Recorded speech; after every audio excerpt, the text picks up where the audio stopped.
Hey guys, welcome back. And after what happened in my last video, I'm currently grounded, but I want to get some content out there. So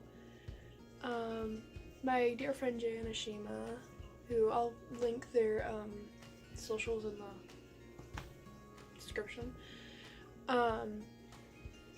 they recently started on booktube again, and I was like, oh, you know, I like reading, so why not? So today we're just gonna go through my mini library and do a little tour and tell you about it. So starting off, we have the Journal 3 from Gravity Falls, which is really good. I really enjoyed reading it. Next we have The Librarian of Auschwitz, which is a really good book. I highly recommend it. It's about a real-life Auschwitz prisoner named Dita Kraus who was in charge of a secret library in Auschwitz, and it's phenomenal. It's an amazing book. I have the Magnus Chase trilogy, which, I mean, if you like Percy Jackson, you haven't read Magnus Chase, you're gonna love Magnus Chase most likely. But I honestly even think that if you even haven't read Percy Jackson, the Magnus Chase trilogy is really good. It's about it has a lot of Norse lore, and it's about a boy named Magnus Chase who dies, but he died kind of heroically, and his father is the Norse god Frey, and so he's sent to Valhalla after he dies, and kind of chronicles his journey on that. I really liked it. I think it's a really, I just realized that they're out of order, but it's a really good trilogy. I'm probably gonna reread it soon. And yeah. And then next you have Carve the Mark by Veronica Roth, which, if you can't tell by how kind of beat up it is, I really like. It's a duology. I don't have the second book. I got it from the library, but it's really good. If you like Divergent, sorry, that was my dog. If you like Divergent, you'll probably like this. I mean, it's the same author as Divergent. Anyways, so it's a really good novel, and it centers around these two characters named Akos and Syra. I might be saying their names wrong. Who are from two rival nations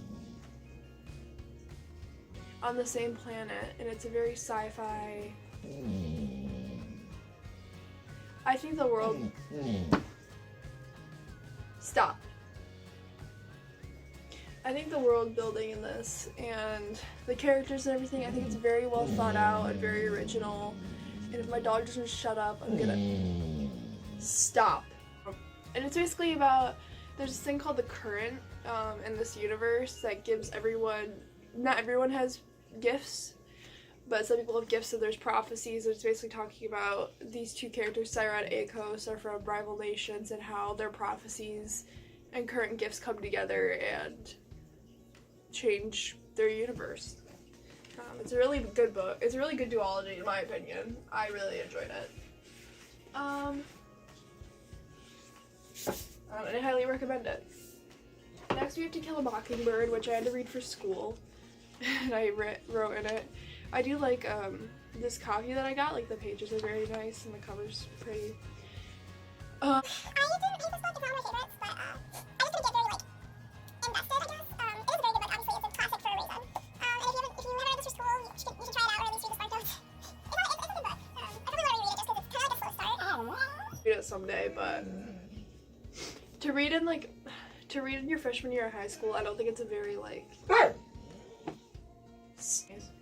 I don't think it's a very good book that should be assigned in freshman year of high school. I don't know. I just don't think many freshmen could get. It's I feel like it's a book for more mature audiences, and not that it's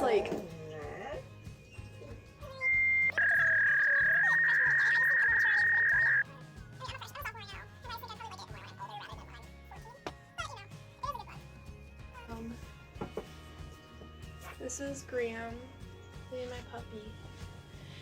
Next I have the book Girl in a Bad Place. I really don't like the title of it, but it is a good book. It's about, well... It's not a bad book. It's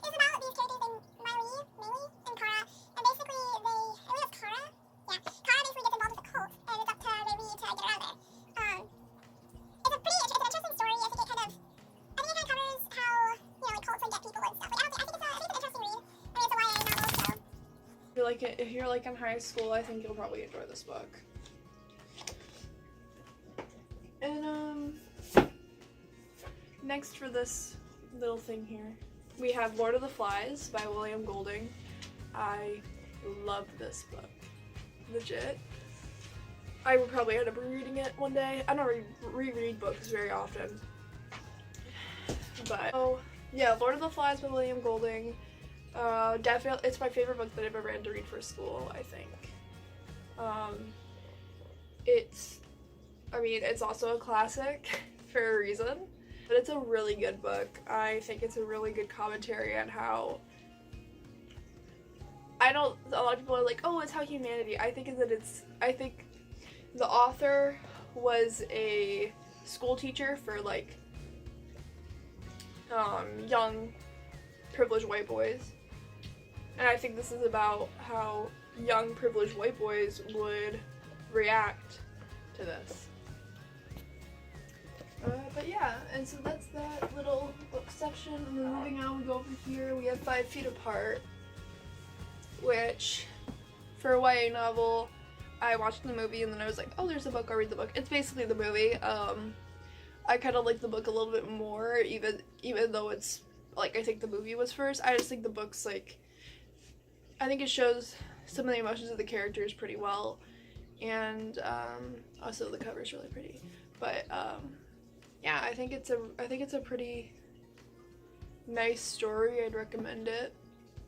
It's a YA novel again, so, you know, if you're like an adult, I don't know how you feel about it, but I do know that the people who went into making the movie and the book, they really did their research into cystic fibrosis, and I'm personally glad that I watched the movie and read the book just because I know a lot more about it and looked into cystic fibrosis a lot more than I would have if I had never come across the movie and the book. So, totally recommend. Next we have The Ballad of Songbirds and Snakes, which I actually haven't read yet, so...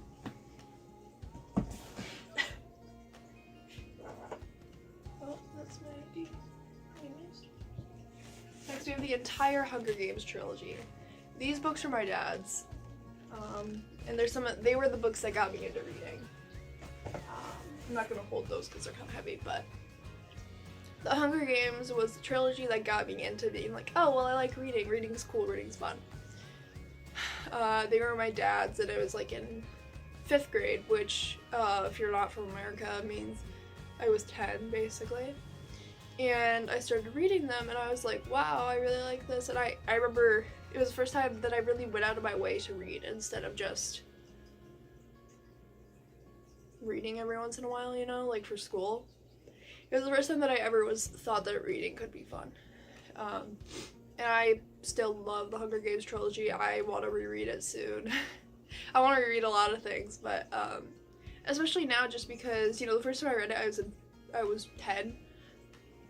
So seeing it from a more mature perspective, especially since I've gone through a lot more since I was 10, I think it'll be very cool to relook at again.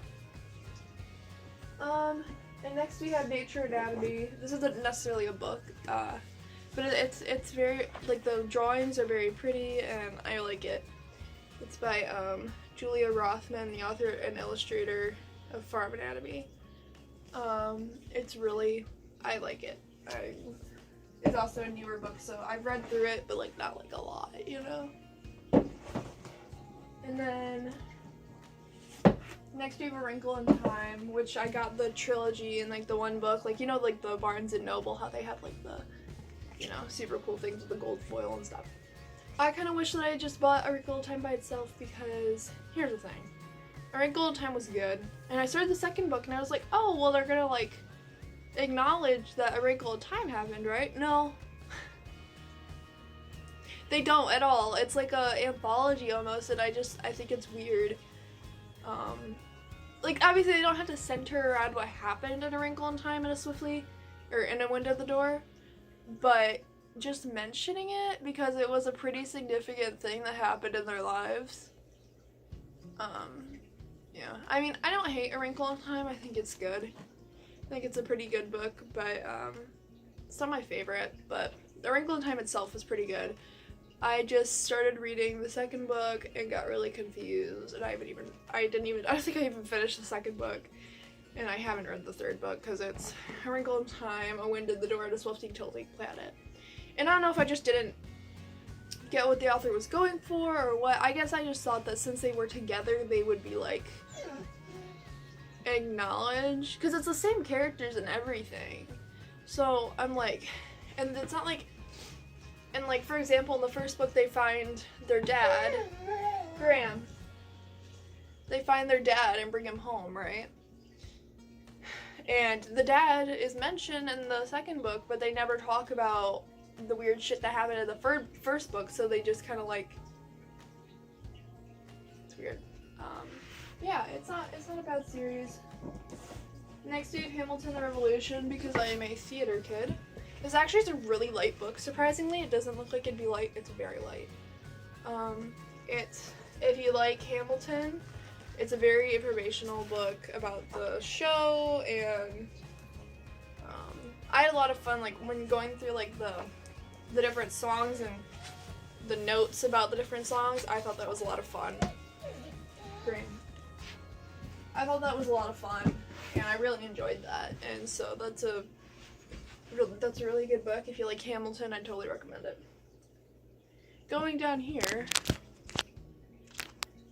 we have, sorry, I'm in my pajamas, but we have books that I haven't, mostly books that this is a writing prompt thing. I haven't read Wicked yet, it's on my to-do list. Michael Vey, I've read up until the 5th book, I think. I really like it, I just need to continue it. It's basically about kids who are experienced, so they have superpowers relating to electricity, and it's really good. It's pretty good. I was really into it in middle school. And I have the graphic novel The Red Pyramid by, how does I say Pokemon? By Rick Riordan.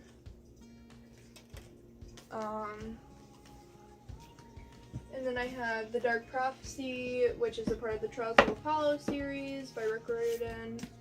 I've only read up to this book, and I read The Burning Maze. I haven't read The Tyrant's Tomb, or stop, or whatever the most recent book is.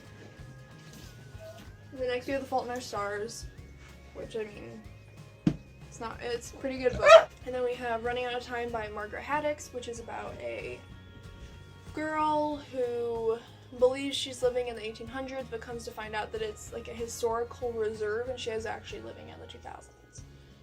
It's pretty interesting because she finds out because these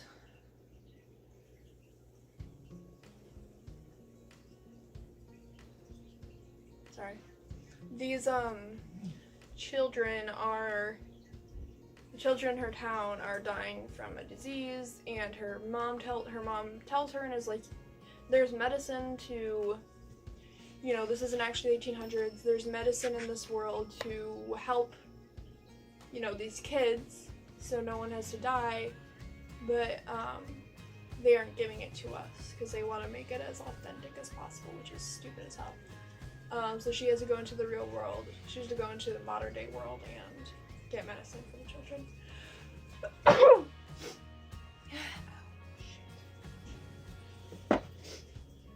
And then The Postman, which is a book that my dad got me and wanted me to read, which I think it's about post-apocalyptic man. I don't know. I think, oh yeah, it's called The Postman because one day he takes the coat of a dead postal worker. I haven't read it yet. Sorry, Dad. It's like, you can see this. Anyways, so moving on. Plot twist, that's why the demon haunted me or whatever, because I haven't read the books they told me to read.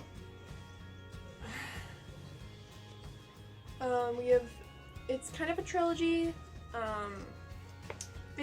just because they're all kind of centered around the same event in World War II, and the thing is, they're kind of centered around the same event, and they're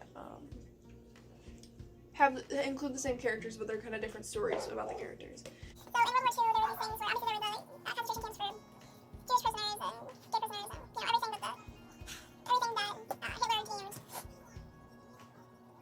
not okay.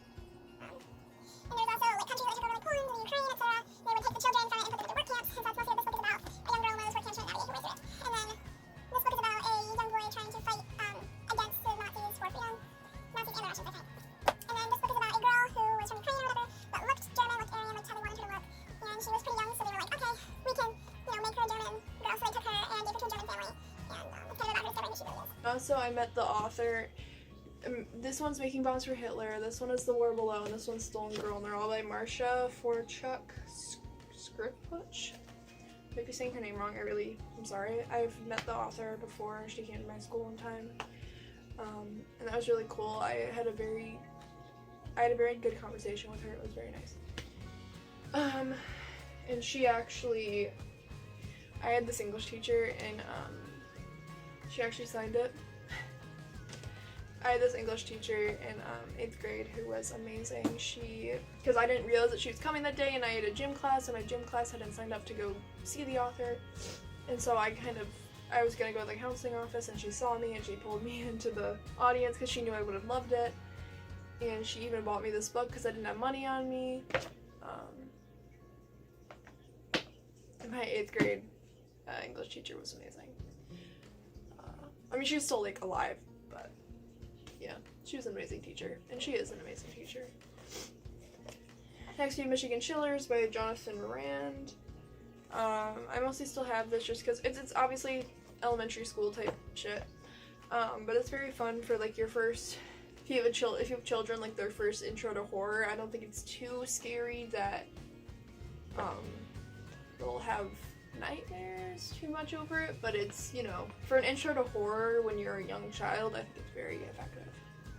And he came to my elementary school years ago, so yeah. And Michigan Chillers because I live in Michigan, so that's the fun part. I have a Voltron book, which we aren't gonna talk about. It's the Paladin's Handbook, and we aren't gonna talk about it. We're not gonna talk about my Voltron phase, okay? Next we have Seven vs. the Homo Sapiens Agenda. I think it's a pretty accurate and authentic book about being gay in the modern day from my own experience. Obviously I have a different experience than the main character in this book, but from same kind of, like white suburbs. I mean, he was one of the only gay people in his community. I've grown up with a lot of people around me who were also LGBT, but I would say it's very realistic because it's not like everyone like bullies him and hates him when they figure it out. It's just a couple, horrible people, essentially. I think it's a very realistic for modern day, and I think this takes place in a place where it's like, I mean, it's like a lot of the suburbs where people are like progressive, but they aren't. Like they're progressive to a point, I guess. Like they're not like radical or whatever, but you get my point. This is just a book of Greekness. It's pretty good. It's by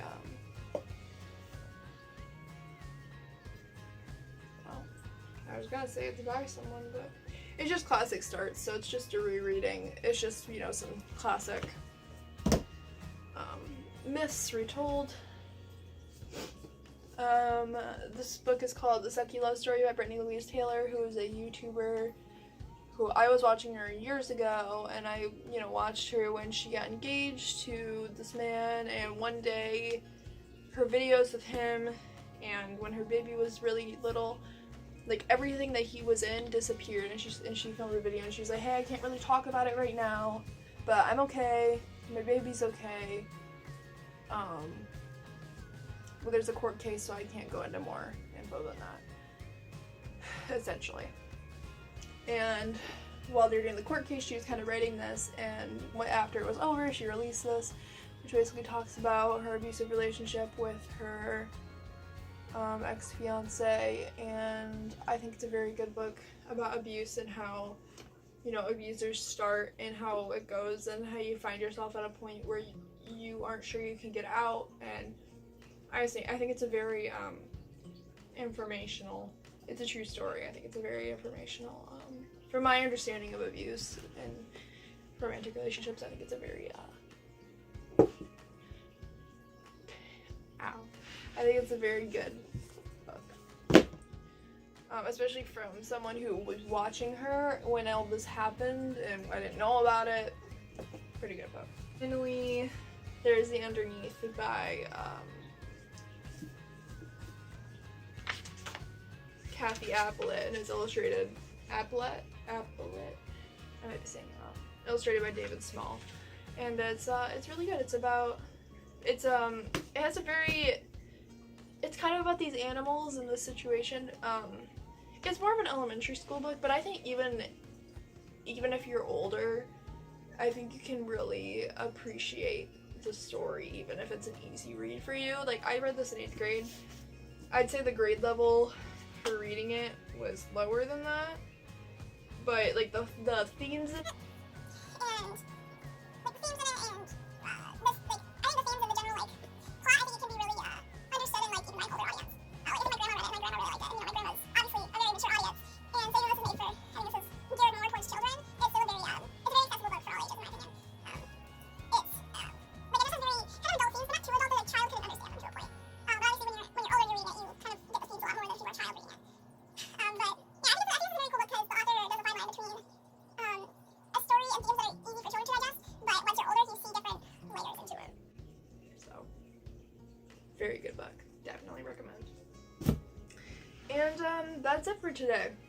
Oh, also, probably trigger warning about this book, animal abuse. So yeah, that's everything for today. Thank you guys for stopping by. That's my little library. I know it's not like a lot, but it's my little library, and I hope you enjoyed this, and I hope you all have an amazing day. And if you've been watching my most recent videos, I said this on Twitter, but I'll say it here, my arm's okay. I mean, I went to the hospital, and